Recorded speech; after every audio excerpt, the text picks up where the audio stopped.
Cheers, VC.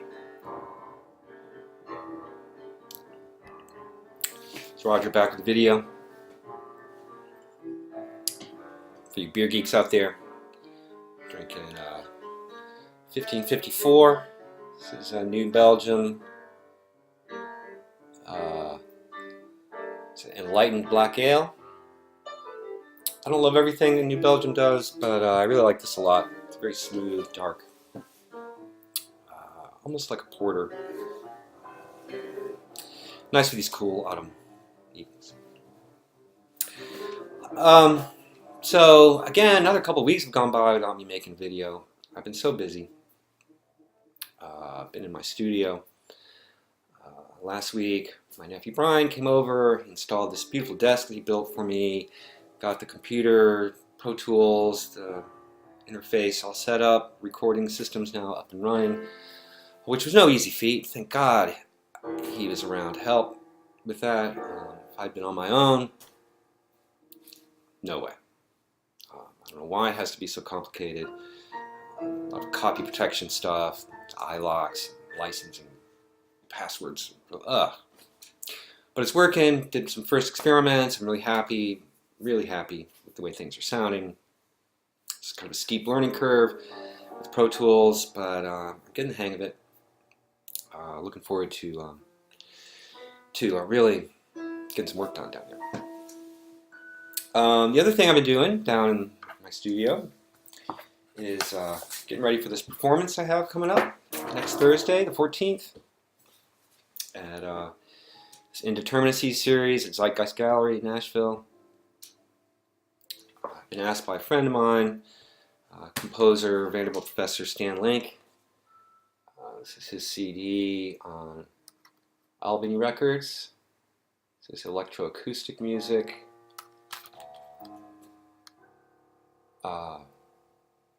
Brilliant stuff. He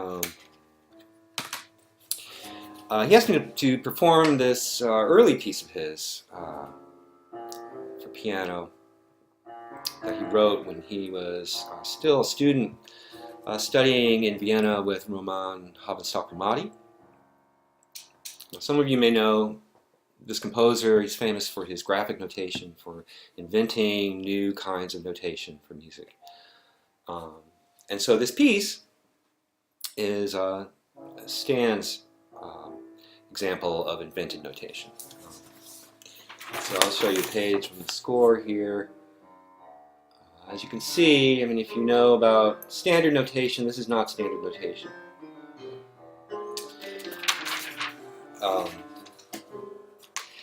It's been a challenge. It's been really working hard at trying to turn this into, well, first of all, learning how to read music, and then trying to make it into something musical. Now the deal with this is, so he's in Vienna, and he's studying with Roman Havenstock-Ramadi. So he's in Vienna, and what composer is more associated with Vienna than Beethoven? And so what Stan did is he took one of the 6 bagatelles, Opus 126, Opus 126 number 5. It's this page of music here. It's just one page, a short little piece. Pretty simple, but strange. It's a strange little piece. I can't put my finger on what makes it so strange. It's all very diatonic and tonal, but weird dissonances that come in and resolve, and then these cadences that just happen, and a quick key change, and then back, and then this weird thing where the voices are, way up high and way low, and then it ends. I don't know. I have problems with Beethoven. So what he's done was he took this piece. You can see here those little numbers there refer to the fingerings. And what he did was he took those fingerings for the Beethoven, Opus 126, number 5, and then invented this notation that would map just the movement of the fingers. So first measure here, this bracket here is the left hand, and this bracket here is the right hand. Each of these lines refers to a finger, and then these dots represent when the finger moves in time. And instead of going right to left, it goes down and down. Whoa, right? When I had lunch with him this summer and he was showing me his music and we were talking about it, I was like, what is the relationship between Beethoven, besides the movement of the fingers, what? And he said, well, this is Beethoven without the pleasure of Beethoven. Now, I have a problematic relationship with Beethoven for a lot of reasons I can't really go into here, but I like the idea of Beethoven without the pleasure of Beethoven. So what you have here is just the finger movements, but pitch, what notes I play, what rhythm, is totally up to me. And what I've done here is, I've written in the fingerings because it's just too difficult. Not to give myself a little bit of help here. So I've been spending a lot of time on this. It took a while just to be able to get through it. And now I'm trying to make something musical out of it. Now I could have, I could memorize the Beethoven with all the proper fingerings and everything, and play that from memory, but that would not really fulfill the piece. I also thought about doing a David Tudor thing, like he did with a lot of John Cage pieces and Morton Feldman pieces, and score it out, write it out in regular notation, what exactly I'm going to play. And I didn't really want to do that either. I really wanted to retain the interaction with the score. And it's about 9 pages. And I wanted to retain a little bit of improvisation. I think that's why he asked me to do this piece. I'm not a concert pianist by any means. But I'm open to creative stuff like this. Beethoven without the pleasure of Beethoven. Yeah, I think I can do that. So that's next Thursday, 7 o'clock at Zeitgeist. I think he's going to do some electroacoustic computer sounds and stuff while I'm playing the piano. That'll be interesting. So that's what I've been up to. I want to show you some things. I have bought some records in the last couple of weeks, not a lot, but a little, and some stuff that I've had around that I wanted to show. In the background, I'm listening to this, Matthew Shipp's Piano Sutras. This came out maybe a month or so ago on Thirsty Ear. Solo piano. Matt Shipp, brilliant master musician. He's made a zillion records. I went to school with him briefly at the conservatory. He quickly left there to go to New York and find his famed fortune, which he quickly did. There's mostly some improvisations and some original compositions, also a cover of Giant Steps and Nefertiti, Winchell's Nefertiti. He's done a number of solo piano discs. I really like this one a lot. He's really got his own thing going on. Great stuff, no vinyl as far as I know. Another thing, this is really cool. About a month or so ago, folks at Firehouse 12, New Haven label, performance space, out of the blue sent me a link to the download of this Taylor Hobynum record that's coming out. And then a week or so ago, I got the CD in the mail. This comes out next Tuesday. Taylor Hobynum, Seventet, Navigation, Possibility Abstracts 12 and 13. This is a multi-format set that's coming out. This is 2 CDs recorded in the studio with a band that includes Taylor Hobynum on cornet, Jim Hobbs on alto saxophone, Bill Lowe on bass trombone and tuba, the great Mary Halverson on electric guitar, Ken Filiano on acoustic bass, Thomas Fujiwara on drums and vibraphone, and Chad Taylor drums and vibraphone. This is a modular composition. So he's taken, I think there's 6 different parts that can be rearranged and put together in various ways, a lot of it left up to the performers. So yeah, this is a hugely ambitious thing for Taylor Hobynum. There's the 2 CD recorded live in the studio. There's also going to be a double LP, limited edition, recorded live of this modular piece, 2 sets. Anyway, really cool. Guess they like my writing on my blog. I'm definitely going to be writing about this, if not this week, next week. Great stuff, great band, great concept, great players, great group dynamic going on. I mean, I just can't say enough great things about this. This comes out Tuesday. Got the vinyl coming in the mail. Thanks, folks, at Firehouse 12. Really appreciate that. Got some vinyl also to show you.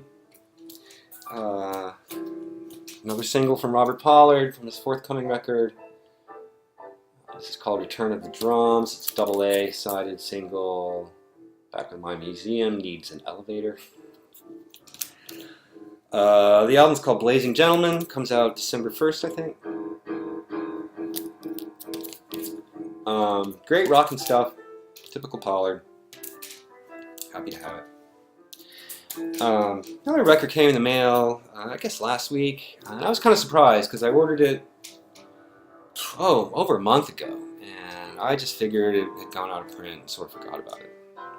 And then it showed up. This is Mayo Thompson's Corky's Debt to His Father. This is a reissue on Drag City. Mayo Thompson was in the Red Crayola. Still is in the Red Crayola. I guess they're still around. This is from 1970. It was originally on Texas Revolution. You can see Drag City's their own little take on that. Drag City Revolution.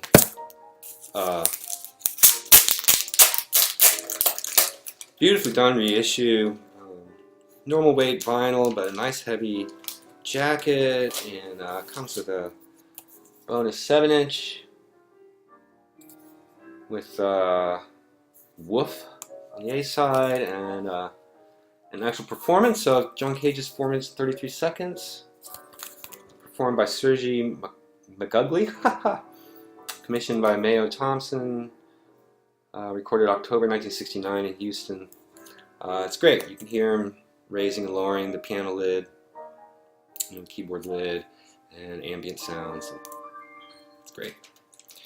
But yeah, Corky's Debt to His Father. It's not the raving psychedelia of Red Crayola at all. This is more singer-songwritery, a little bit of country feel to it, but weird. Great stuff.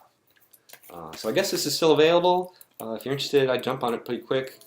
There's a CD, but it doesn't contain those 2 extra tracks from the 7-inch. I like that Red Fang record that just came out recently, Whales and Leeches. I like that so much. I saw this at Grimey's. This is their previous record, Murder the Mountains, also on Relapse. I just had to get it because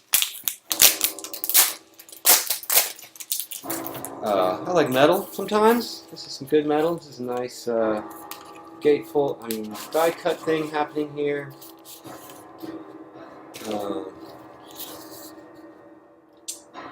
Yeah, buddy, that's heavy.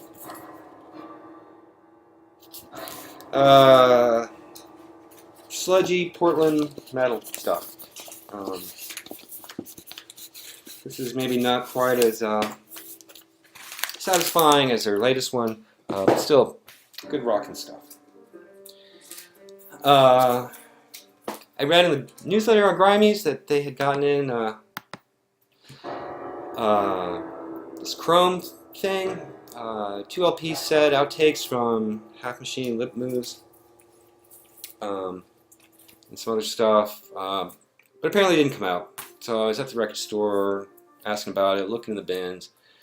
They didn't have that, but they did have these. I have this stuff on CD, but it's cool to have it on vinyl.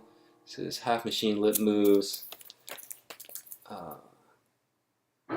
79, I believe, originally on Siren Disc. Super rare originals. It's a touch and go reissue from the 90s. It's also hard to find. This is on Cleopatra. I believe it's on colored vinyl. This stuff is awesome. I've been into this stuff since, I don't know, I guess that Touch and Go CD I got. So yeah, blue vinyl.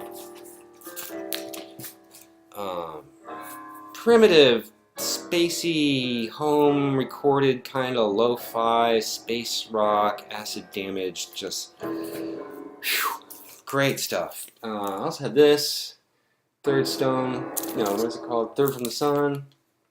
I think this is the last record with Helios Creed. A little more slick than Half Machine, Lip Moves. I think this is on red vinyl, yeah, limited to 300 copies. Not expensive.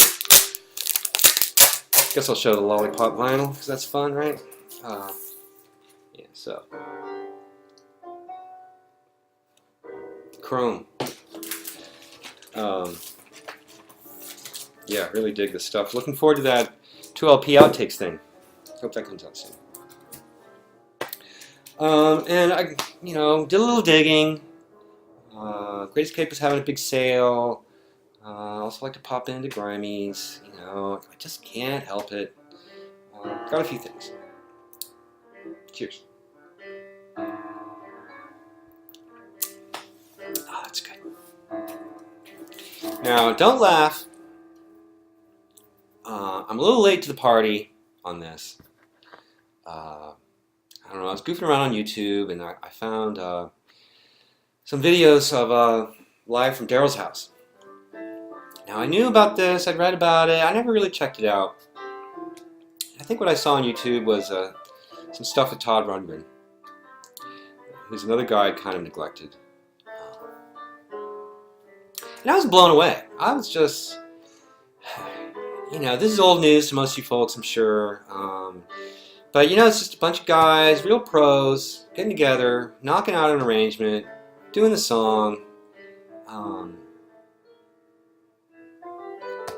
It's just really inspiring how loose it feels, how good it feels, how and Daryl Hall doesn't just get oldies. He had Smokey Robinson and Todd Rundgren and stuff. He's also got like Minus the Bear and some other interesting people. A really kind of an interesting Christmas thing, Shelby Lynn of all people. Really showed her soul roots and stuff. And so, I kind of, I knew about Hall & Oates, but I kind of written them off, just cheesy pop music. But they would do some of these songs on Live from Daryl's House, and there were some songs I didn't even realize were Hall & Oates. This song, Sarah Smiles. Sarah Smile. Now, where have I been? That's just a beautiful soul ballad. That's just beautiful. She's gone, it's great. As the 80s wore on, some of these songs, I don't know, but still, very sophisticated pop music is what it is. Maybe the production's not always that great, kind of dated. All I wanted was the hits, so I found this for a couple bucks, and it's great. I'm not ashamed. I mean, I'm ashamed that I had disregarded them, and kind of ashamed that I hadn't really checked out Live from Daryl's House. It's great. I guess they're kind of on hiatus. He's buying a new house, but it's coming back in 2014. I'm looking forward to it. So yeah, speaking of Todd Rundgren, like I said, another guy kind of neglected. They did a couple songs from this album, Live from Daryl's House, and I was like, oh, that's Todd Rundgren. I know those songs. Those are great songs. Boo. So found this cheap. Of course it's plentiful. Sold a zillion copies of this. This is great. He does the one-man band things. Well, you all know this record, I'm sure. You know, he does the one-man band thing. This is from, I don't know, 70s sometime, 72. Some great pop music, some experimental pop music, some kind of proggy things. Looks like I'm going to have to be looking for more Todd Rundgren records.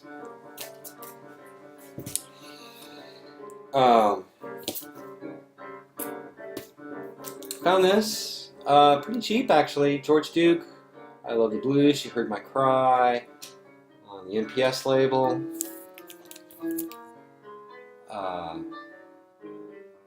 You know, maybe not quite as mind-blowing as Liberated Fantasies as the one before that, but excellent, excellent fusion. Just,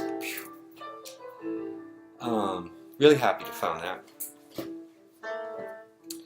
Another fusion-y record that I'd seen around, but never picked up. But I picked up those El Subramanian records at the record show. Liked them so much, you know, so I decided to pick this up. This is from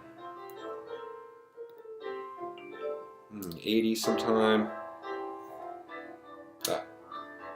83. It has, like, you know, Tom Scott, Stanley Clarke, Al Ronca, Larry Coryell, you know, kind of typical fusion-y stuff. Really nice, great violin player, great, you know, Indian sensibility with all kinds of, there's kind of a Spanish tinge thing going on here. The title track, great stuff.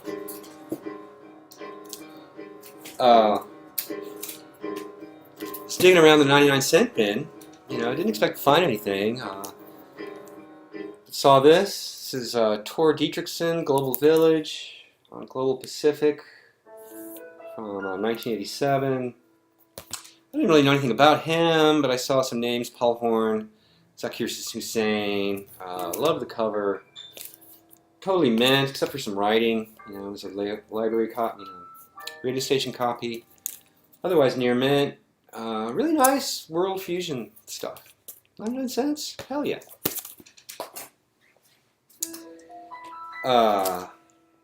This was marked down to $2 from $3. I really enjoyed those other Anthony Phillips so much. Decided to get this. This is Private Parts and Pieces. Passport from 1978. To be honest, I didn't love this. This had kind of a home recording quality, sort of guitar etudes and sort of noodly stuff. Yeah, I'm glad to have it. I like that cover. I followed away with my other Anthony Phillips. Pull it out again at some point. A couple more. I was totally psyched to find this at Grimey's. This is a Weather Report record I didn't have. I have the Japanese Live double LP that's taken, the second side is taken from that, but I didn't have this, which has studio stuff on the first side. I Sing the Body Electric. This is from 1972. I think it's their second album. An awesome cover, totally mint. Still has the paste over. I don't know if it's a first pressing or not, but it's definitely early. Definitely from the 70s. And just gorgeous copy. Yeah, it was $7, $8 maybe, because it was such good condition. Great. First side has the Unknown Soldier, the Moors, Crystal, Second Sunday in August. With Ralph Towner on some of this, some singers and horns and stuff, and on the Unknown Soldier. Great stuff. Great fusion. The last thing I found is this, Bobby Hutcherson and Poco Loco. It's funny. Derek just showed this recently. We were vibing about Bobby Hutcherson on the Facebook page. It's a great cover. There he is on the back. This is from 1980 on Columbia. Cool thing is, it's white label promo. I love white label promos.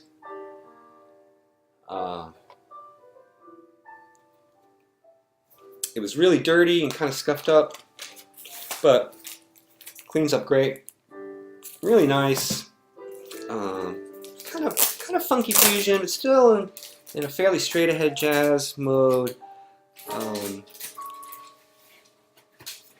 You know, it's not like proggy or weird or anything like that cover might lead you to believe. But John Abercrombie plays guitar on this, great. George Cables, acoustic electric piano. Peter Erskine on drums. Good stuff. I love Bobby Hutcherson. I love the vibes. You know, this is not his avant-garde stuff from Blue Note. It's a little more straight ahead, but nice. Beautiful stuff. So that's what I've got to show. Thanks so much for watching. I know there's kind of a controversy going on about the whole Google Plus thing and comments and stuff. You know,